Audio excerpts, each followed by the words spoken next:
I think I'll do another part tonight, says I, without thinking that the people viewing this video wouldn't be watching it at the same time I'm recording it. Oh well. Oh yeah, there we go, thinking. That means something's happening. The commanders are gathered around Shingen. Oh, there's Yamagata Masakage. Scary as hell. Scary as fuck. I'm actually pissing myself right now just looking at his picture. Look at him. Look at the beady little eyes. Scary guy. Scary, scary guy. Baba's showing. You think Baba would be the scariest, and then of course Torin is absent at the moment. I think Baba Shonen would be the scariest because he's a big guy, kind of. And to briefly explain it, Baba Shonen is the strongest Takeda general independently. Like, his level is the highest. He's the best for commander battles, one of the best units in the game for such a thing. Yamagata is shit at commander battles. He's terrible at it. But as an army general, I think his stats are all 8s. And the max is 9, so he's really good. The ninja's an asshole, he's a ninja. You know, what do you want to talk about? And of course I point this out over and over without it having a purpose. You can see the Takeda symbol etched into Shingen's armor. I think the generals all have it too. I don't know, I like that about the game. I like that they put that attention to detail into it. And the character pictures, it just seems clever. I don't know if those symbols were used as standards in real life for the States. Maybe. Maybe they're made up for the game. I mean, I have a hard time believing Imagawa was real, which is the one next to Tokugawa. It's the Hani army. And I might fight them. I looked forward to it a lot the first time I played the game because they're so ridiculous. And you can take them over quite literally in one turn, and they're what you expect. They're just clay pot people. They're immune to magic. That's all that they have going for them. A sword unit can butcher them. Like I said, they're clay pots. How scary do you think a clay pot would be in real life if you were fighting one? Not very scary. And that's how it is. Oh, Ogawa Kentarou and Kurusu Miki. I've never said her last name before. She is the one that I said in the... Fuck it, maybe I didn't say it. Anyway, she looks like Syl, right? Well, that's intended. Ogawa is like Rance, and... Well, Kentarou is like Rance, and Miki is like Syl. They have... They're supposed to... exist... strongly parallel each other. That's what I'm looking for. Except that Miki is not magical, really. And Kentarou is shitty at everything. You see them here, and you will fight against his unit in whichever army he's in. Around turn 15, which I think is where I'm nearing, he will join an army that you're at war with and fight against you. And they're both really boring characters. I don't like either of them. And it's a shame that the main story has a focus on them both. But maybe you will like them. I just don't. At all. Kentarou's really airheaded. Miki's kinda innocent, I guess. And you eventually get Kentarou as a unit in your army, and he, like Rance, Kentarou and Rance are the only two units in the game that have a maximum level cap of 99. The highest after that is 75, I think, and it's a reinforcement from Zeth. So, Kentarou is a sword unit. That's all there is to him. He's horrible at military affairs. He's good at commander battles, though. Eventually. There's a lot to them. I'm not going to explain it all now, because you see them a lot throughout the game. And, I mean, as I said, Kentarou joins your army at a point, so you get to know them pretty well. They're friendly. You fight against them initially here. Coming up, I will be soon. But they don't want to kill Rance or anything like that. I'm still scared to skip this. So I'm kind of tapping control until I see thinking, and then I back off. New kettles for the Gepe spell, which is the spell that they use to seal the demon, Xavier. The Tenchi sect, as I said before, did it, and the Elder Monk, along with 3 triplets, are required to seal the demon in the game. So he has these 3 triplets: Senkaku, oh god, Menmaru, right? And then there's another one. I don't know their names. They're not important. I guess one of them's important. There's an H scene with her that Rance has if you beat the Tenshi sect. And that's about all. But anyway, they sealed the demon. Not Sagan, and not those 3 triplets that are here. A different generation of them did. And that's why they exist, to reseal the demon should he arise. Because they couldn't kill him, so they had to develop this strategy. Little do they know, Rance has a sword that could kill him. The demon.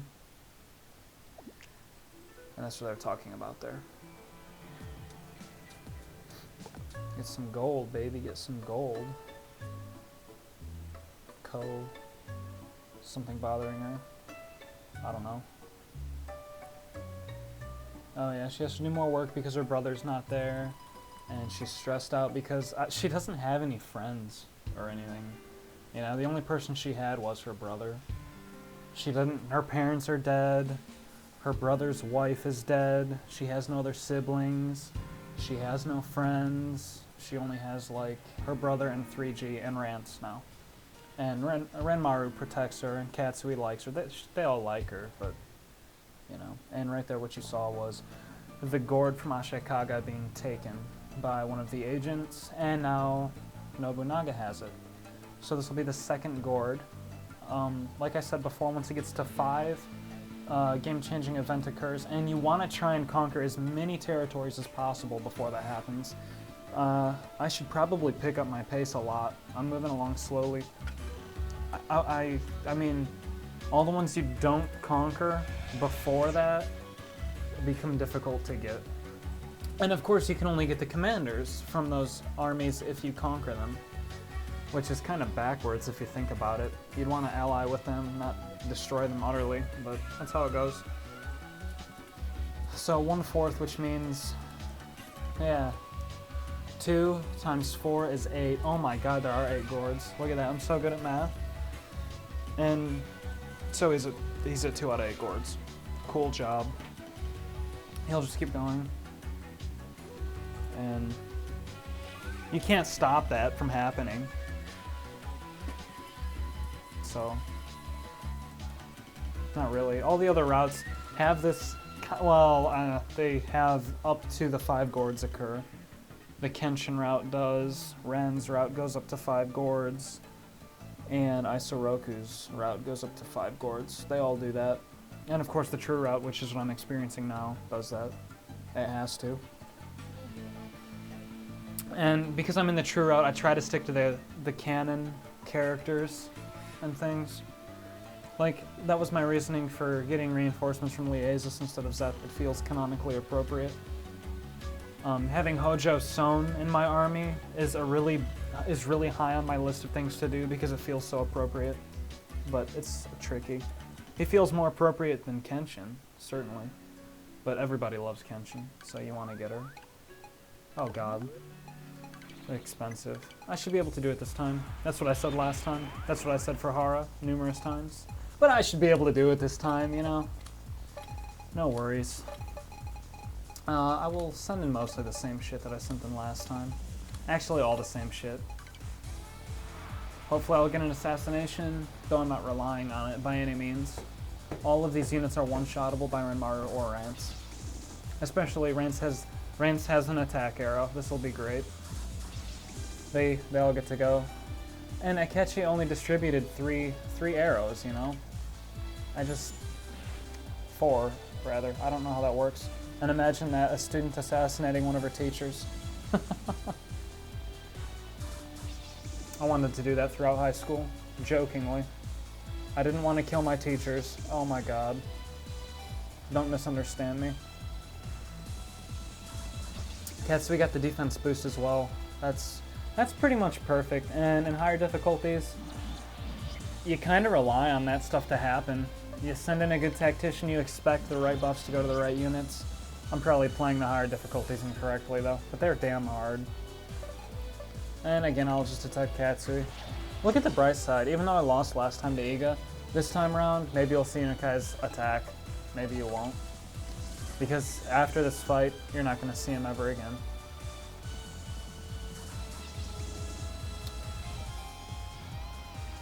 I will buff with Akechi, and it was bad distribution. There we go. And honestly, I'd rather he used this than his regular attack, because like I said, this is 101 damage to every unit. That's not nearly as high damage as his regular attack is to a single unit. So that feels safer. And I prefer that. Renmaru can go for Inukai. I cannot believe how much defense he has. God damn. Yes, I'm leaving the unit, their bottom unit, probably to attack, because or he'll just get offed here. He didn't get offed. Katsui's pretty weak. Suzume's out, but she can't die, so there's no stress about that. If that happened to Renmaru, I'd be a little annoyed or worried, because losing a unit like Renmaru is a backbone unit, Katsui is a backbone unit. Losing them early in the game like this really stunts your progress in a bad way.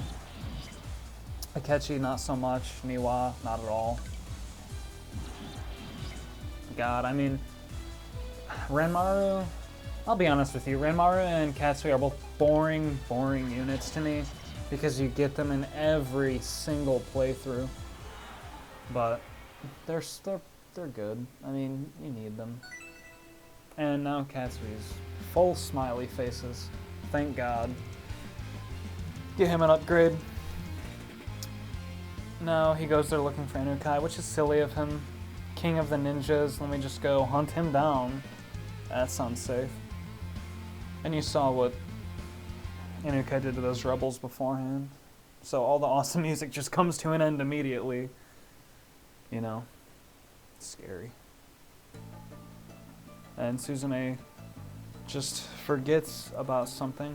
Inukai basically orders Suzume to kill Rance, and all of them are, a suggestion is cast on all new students at the Iga clan. So everybody, aside from Inukai, has to obey him. And he says a word, then whoever he's saying it to, I think they might all have a code word. They have to just do whatever he says. They have to follow his command. And that's what he's doing to Suzume. He's telling her to kill Rance. Then they fight, kind of. Rance doesn't fight Suzume. Suzume can still talk it, whatever she's thinking. Speak whatever she's thinking. Then she stabs Inukai in the leg because Rance dodges around or whatever. Then Rance stabs him, kills him, and Inukai's dead. If you didn't bring Suzume with you into the last fight, all this is skipped. I think Rance just comes here, oh, where's Inukai? Oh, he's not here. Iga has been conquered by Oda. Sure. And that's the end of it. You might not get the H scene afterwards either. I don't remember. I only ever did that once and I've forgotten. So, but yeah, this will be the last you see of Inukai in this playthrough, which is a shame.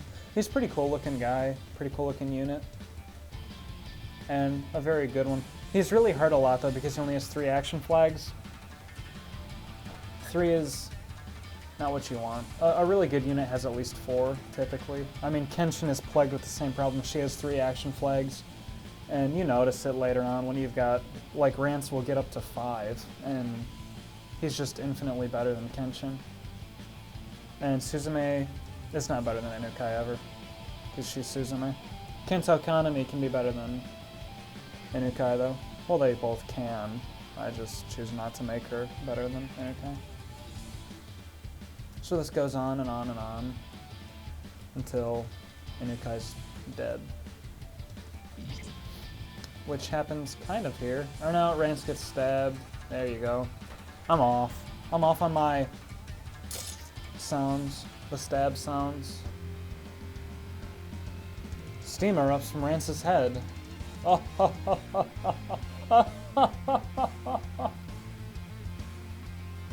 The comedy. Then, yep. Oh god, Inukai's eyes are yellow. Like a dog's. Like a coyote's. I wonder if there's a theme here. Certainly there is. Then Inukai's dogs carry him out of the building and explode. They They all die. I don't know how they explode, God. They're either really smart or they're loaded with bombs. Either is scary. Dogs loaded with bombs running around blowing stuff up because they want to, or dogs intelligent enough to set explosives. It's also scary. I'm gonna go over the time again, so I'll stop here.